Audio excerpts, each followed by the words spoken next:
O futuro das terras indígenas no Brasil está nas mãos dos ministros do Supremo Tribunal Federal. No próximo dia 28, o STF vai começar a julgar a reintegração de posse movida contra o povo Xoklengue em Santa Catarina. Para falar desse assunto, a gente convidou o Roberto Antônio Lipgott, ele que é coordenador do Conselho Indigenista Missionário Sul e um dos organizadores do relatório anual contra a violência indígena. Olá, Roberto, bom dia. Bom dia, Marilu, a você e a todos os que nos acompanham. Também o Cretan Caigangue, coordenador executivo da Articulação dos Povos Indígenas do Brasil, a PIB Regional Sul, assessor político da Arpim Sul, Articulação dos Povos Indígenas da Região Sul e liderança na terra indígena Tupã Nhê Cretan. Tudo bem, Cretan? Bom dia. Tudo bem? Bom dia. Bom, vou começar aqui pelo Roberto. Roberto, os povos indígenas têm sofrido aí ataques dos poderes executivo e legislativo, a boiada está passando por cima dos direitos dos povos originários, agora resta o poder judiciário. Eu gostaria que você também explicasse inicialmente, Roberto, esse processo contra os Xoklengue, a decisão que sair do STF vai ter repercussão em várias comunidades indígenas do Brasil. Vai se discutir o marco temporal e a demarcação de terras, é isso, Roberto? Sim, Marilu. Nós vamos viver agora, a partir do dia 28 de outubro, um período extremamente importante na história futura, né, dos povos indígenas do Brasil. O Supremo Tribunal Federal colocou em pauta um processo que se iniciou há anos atrás contra uma parcela da demarcação da terra indígena do povo Xoklen, Laclanhô de Santa Catarina. Nesse processo, a Fátima, que era a Fundação de Meio Ambiente de Santa Catarina, questionava uma parcela da demarcação da terra daquele povo. Esse processo, então, transitou na Justiça Federal, em Santa Catarina, percorreu pelos tribunais e chegou ao Supremo Tribunal através de um recurso extraordinário, um número bem comprido, mas eu vou citar o número que é importante para depois quem quiser acompanhar, é o número 10.17.367, né? É um processo importante porque os ministros definiram que a partir desse caso do povo Xoklen, se pode tratar das demarcações futuras e de todos os outros processos envolvendo questões possessórias, questões demarcatórias. Então, eles trazem essa discussão para darem um balizamento jurídico para todos os procedimentos demarcatórios daqui para frente. E vão ser discutidas duas teses fundamentais. A primeira tese é que está na Constituição, que nem é tese, é um direito constitucionalmente assegurado, que é o direito originário que os povos têm sobre as terras que tradicionalmente ocupam. Tá? Então, tem um setor da economia, essa economia mais predatória, que vem questionando as demarcações de terras e criou um fato jurídico e político através desse marco temporal.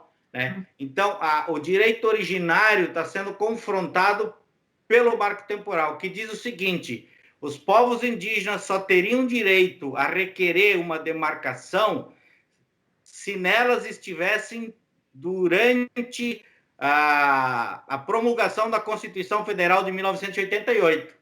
Então, se até ali estavam na posse da terra, então podem requerer a demarcação. Se não estivessem na posse da terra nessa data, perde o direito.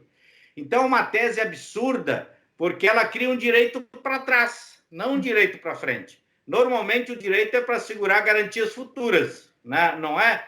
Neste caso, essa manobra jurídica tenta lançar, né, uma dúvida sobre os direitos que os povos indígenas têm assegurados na Constituição, que é da demarcação de terras.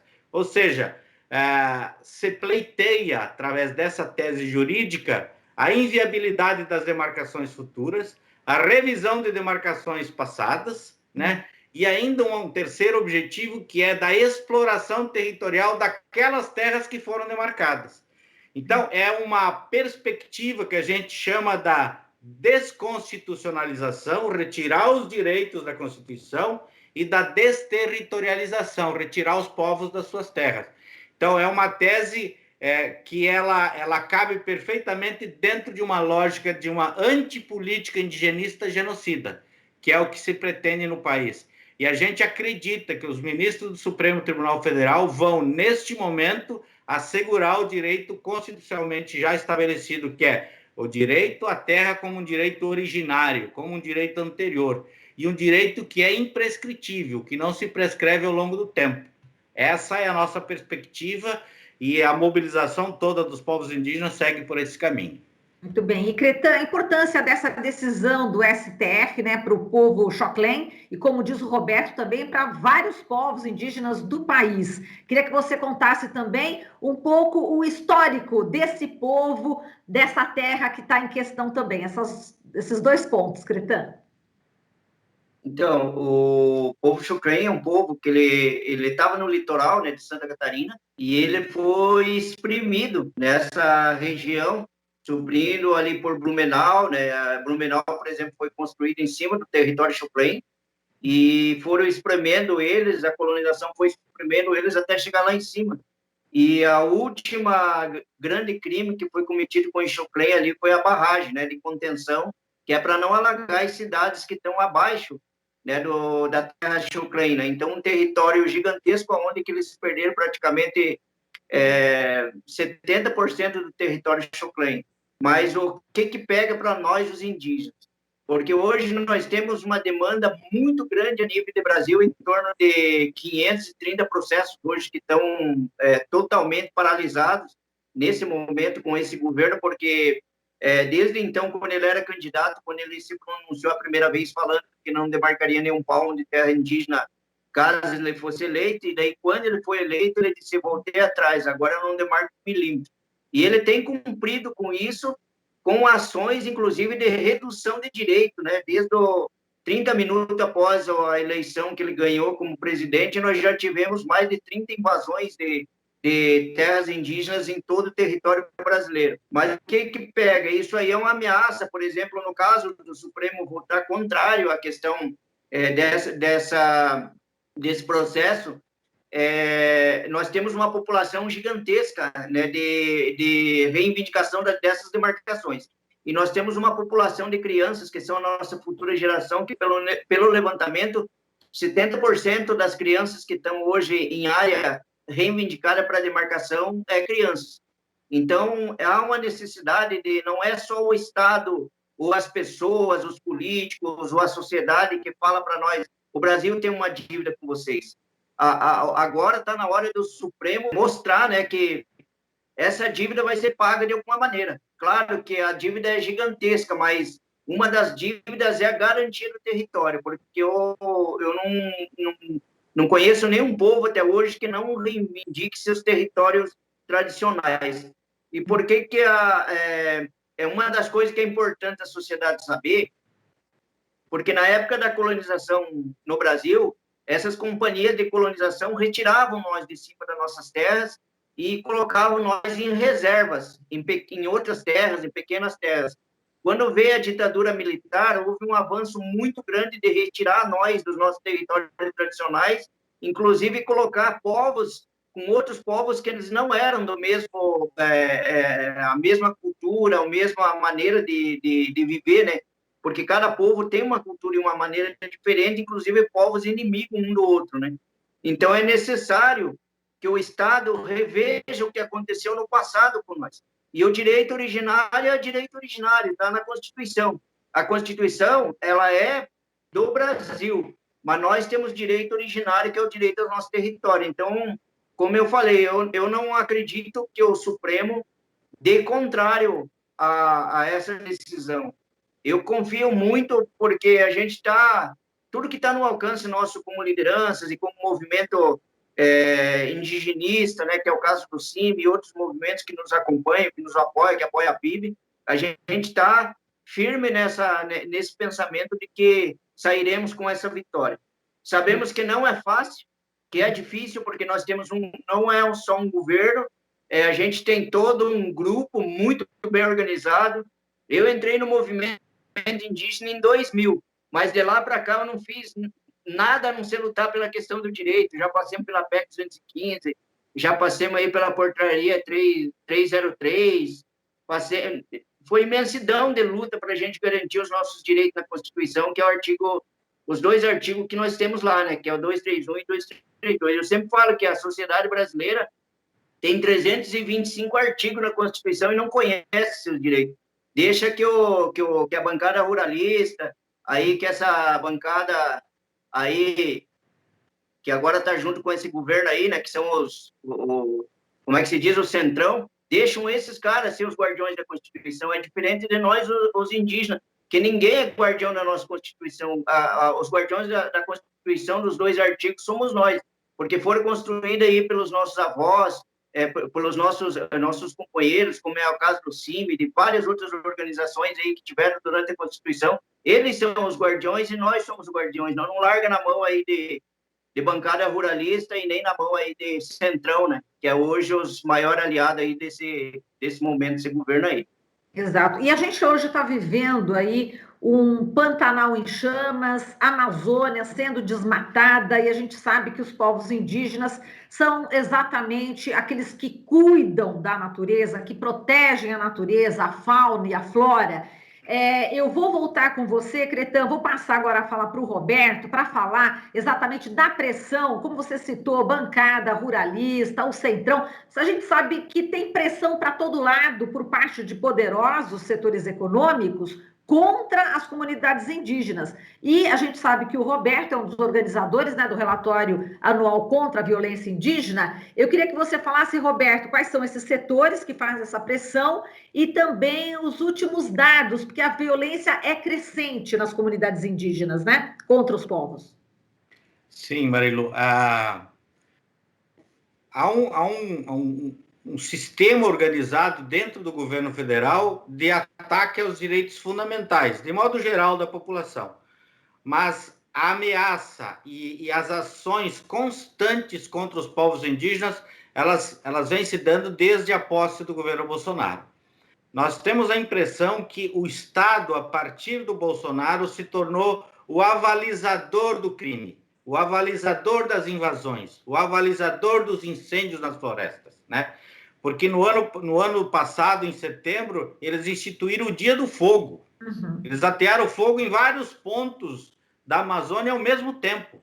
Esse ano foi idêntico, com o agravamento da seca em muitos estados, né? Então, o que se consumiu de natureza e de vida nesse período é algo assim dramático, porque são vidas que nunca mais vão ser repostas, recuperadas. Mesmo que daqui a 30 anos haja reflorestamento, toda a biodiversidade, né, todos os seres, até os seres espirituais foram queimados nesse processo dramático, né, de incêndios constantes. Então, nós temos um Estado que tem uma perspectiva predatória, e ele se associa a setores aí da economia predadores. Nós temos, então, o latifundiário, né, perverso, que estimula a invasão dos territórios, né, para que haja derrubada e o incêndio das matas, para ele vir na sequência plantar o pasto e criar o gado, ou liberar as terras para o plantio da soja. Então, você tem um avanço de um setor muito poderoso politicamente e que é um dos setores mentores do marco temporal, né? Que promove esse avanço. Então, você tem o latifúndio que avança, que é o latifúndio predatório. Você tem as madeireiras, que de forma intensa e, sim, sistemática, toda hora, todo dia, eles devastam milhares de hectares. E não é como no passado se fazia com o machado. Hoje a tecnologia possibilita que a devastação seja avassaladora durante um dia, né? Então você tem esse avanço descomunal das madeireiras, que também é um setor predatório. Você tem, por outro lado, as mineradoras. E antes das mineradoras, quem avança é aquela massa humana de garimpeiros.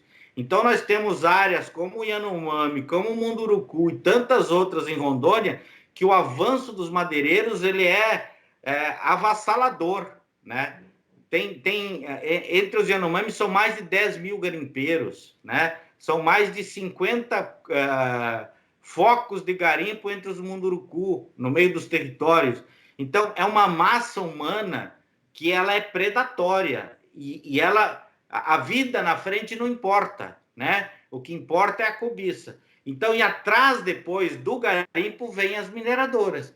Então, é um conjunto de setores predatórios da economia que avançam e que exercem a pressão política sobre o governo, sobre o judiciário e sobre o legislativo, né? Então, é contra esses setores que a gente tá lutando agora.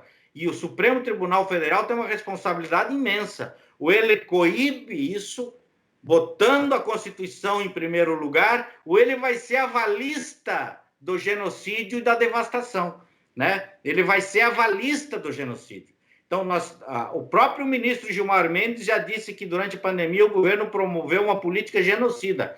O governo promoveu a política genocida e o judiciário vai ser cúmplice se não tomar medidas no sentido de resguardar a Constituição Federal, né, estabelecendo que o direito originário dos povos vai prevalecer sobre qualquer tese. Tese nenhuma pode derrubar um direito fundamental, que é o direito que os povos têm às suas terras. Então, um pouco resumidamente, a gente precisaria mais tempo, mas são esses segmentos. Perfeito. E esses setores, eles amplificaram muito a violência. Então, é a violência contra o patrimônio público, que a terra indígena é bem da União, é a violência contra a natureza, é a violência contra as pessoas, de forma dramática, né? Contra aquelas comunidades que tentam se confrontar contra essa expansão gigantesca.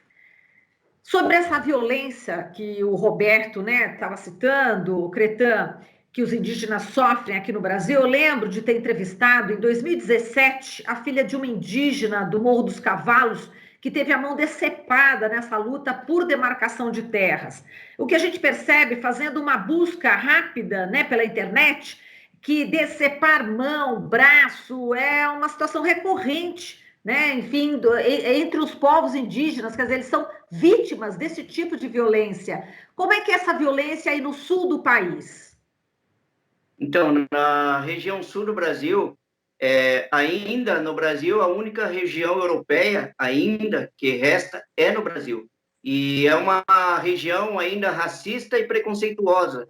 E a luta pela terra não é simplesmente pela perda que o Estado vai perder, o município vai perder. Essa não é a principal luta. Por a perda econômica do município e do Estado na demarcação da terra. O pior ainda é o racismo e o preconceito que a gente enfrenta ainda na região sul devido a ser uma região muito europeia.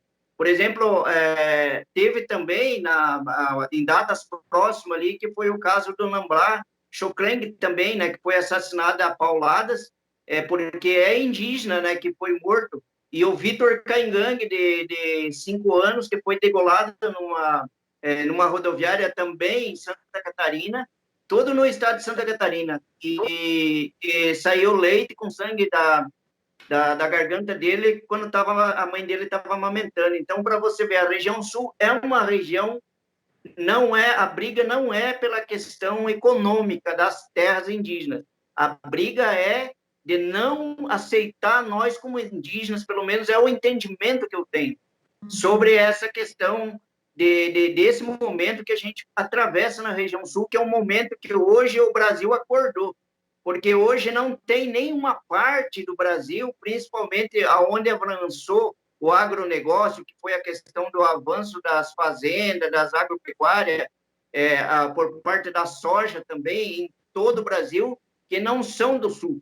Então, em todos esses são do Sul. Você pode chegar em Rondônia, em Roraima, onde você for, que tem nomes sulistas, são descendentes de sulistas. Inclusive, você vai no Paraguai, os próprios Guarani no Paraguai perderam muita terra no Paraguai para os brasiguaios, que eles chamam, que são sulistas que vão. Então, tipo, hoje, se você for pegar o mapa da eleição no Brasil, quem ganhou essa eleição no Brasil é esse mapa onde que a região sul se expandiu a nível do Brasil. E esse povo é um povo predatório que aonde eles chegar, eles destroem. O sul, nossa região, a região onde eu nasci, é assim.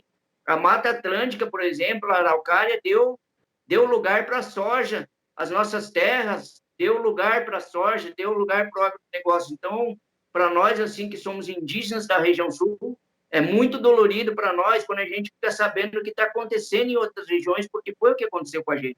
E, Cretan, você também perdeu gente da família nessa luta, né? Então, eu perdi meu pai ainda quando eu tinha 9 anos de idade, que foi na luta pela terra, né? Meu pai deu início aí à retomada das terras ali nos anos 70, 73 até 78, por ali, 80, ele teve a participação nas lutas aí da retomada, infelizmente em 80, meu pai foi assassinado, né? No começo existia uma polêmica entre um acidente que ele tinha sofrido e o assassinato, mas este ano, em janeiro, nós tivemos um evento no Ministério Público Federal em homenagem ao meu pai aos 40 anos, e os representantes da Comissão da Verdade estavam lá, né, que estudaram todos os crimes da ditadura militar, e eles comprovaram que meu pai foi sim assassinado, meu pai sofreu uma perseguição e sofreu uma emboscada e infelizmente acabou no falecimento do meu pai. Então, para mim, eu nunca tive dúvida que o Estado tinha assassinado meu pai, mas foi importante também que a área jurídica deixasse isso bem claro, para que ninguém mais, assim, duvidasse, que ninguém, pelo menos, falasse, não, foi só um simples acidente, que não foi. Meu pai, infelizmente, aí foi assassinado e foi um dos primeiros aí da região sul, na época mais da era da luta pela terra, foi aí, eu acho, acredito, a primeira liderança que teve uma morte aí trágica. Mas eu acho que o relatório do próprio CIMI é um relatório super importante, porque ele trata de vários temas, né? Ele trata não só da questão das mortes, mas criminalização de lideranças, que hoje, inclusive, nós fazemos parte da coordenação das organizações, corremos grandes riscos de daqui a pouco ser criminalizado, né? A Sônia Guajajara, que é a coordenadora executiva também da PIB, né? Já foi ameaçada aí pelo ministro Heleno, né? Que falou que a Sônia e a PIB era lesa pátria, né?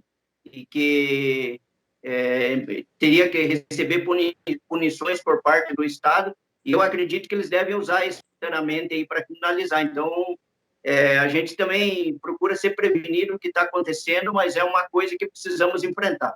A gente não pode ficar encolhido num canto, não. Muito bom, eu vou agradecer aqui vocês por esse debate. Muito obrigada ao Roberto Antônio Libgotti, coordenador do Conselho Indigenista Missionário Sul e um dos organizadores do relatório anual contra a violência indígena. Roberto, muito obrigada, viu, pela sua presença. Obrigado a vocês pelo espaço e para que a gente possa estar debatendo a questão indígena, que é tão importante, né? E como dizem as lideranças, a luta dos povos indígenas não é só dos povos indígenas, é uma luta para a humanidade. Então, é nesse contexto que a gente deve pensar essa luta e resistência, e é por isso que estamos juntos, né? E vamos superar esses desafios. Eles façam, e nós vamos permanecer lutando. É isso mesmo, Roberto. E eu quero agradecer também ao Cretan Caingang, ele que é coordenador executivo da Articulação dos Povos Indígenas do Brasil, a PIB Regional Sul, e assessor político da ARPINSul, Articulação dos Povos Indígenas da Região Sul e liderança na terra indígena Tupã Nhee Cretan. Cretan, eu quero te agradecer e quero te parabenizar porque você está honrando o nome do seu pai nessa luta, tá? Muita força para você, um forte abraço para você e todos do seu povo, tá? No Rio Grande do Sul, enfim, todos que estão aí na região sul. Um grande abraço, viu, Cretan? Eu que agradeço, né, por o convite, dizer que todo o espaço que é aberto para nós indígenas falar é de fundamental importância, e só passar aí para o general Heleno, para o Bolsonaro também, para toda a bancada dele aí, que eu não sei fazer outra coisa a não ser lutar e defender o nosso direito. Então, eles vão ter que nascer várias vezes aí para a gente poder se enfrentar aí na sequência, porque eu sempre vou estar à disposição. E isso eu aprendi com os meus mais antigos, meus amigos, meus parceiros, como é o caso do Ângelo, que era meu pai, o caso da Rosane Caingang, o caso do Nelson Xangre, que é muito admirado por nós, né? Que foi dos grandes líderes, com muita liderança guarani, do Augusto Caingangue, que eu tive a oportunidade de lutar muito ao lado dele, e o Luiz Salvador. Se eu fosse falar todos os líderes aqui, a gente teria um monte, então eu aprendi com eles. Então, é em honra a eles, por esse companheirismo que a gente tem, que a gente sempre vai manter firme e manter na luta. Muito obrigado mais uma vez, e obrigado aí, Roberto. Um abraço para ti. Obrigado, Greta. Obrigado, gente. Eu que agradeço. Forte abraço, tá? Até mais. Você sintoniza Rádio Brasil Atual.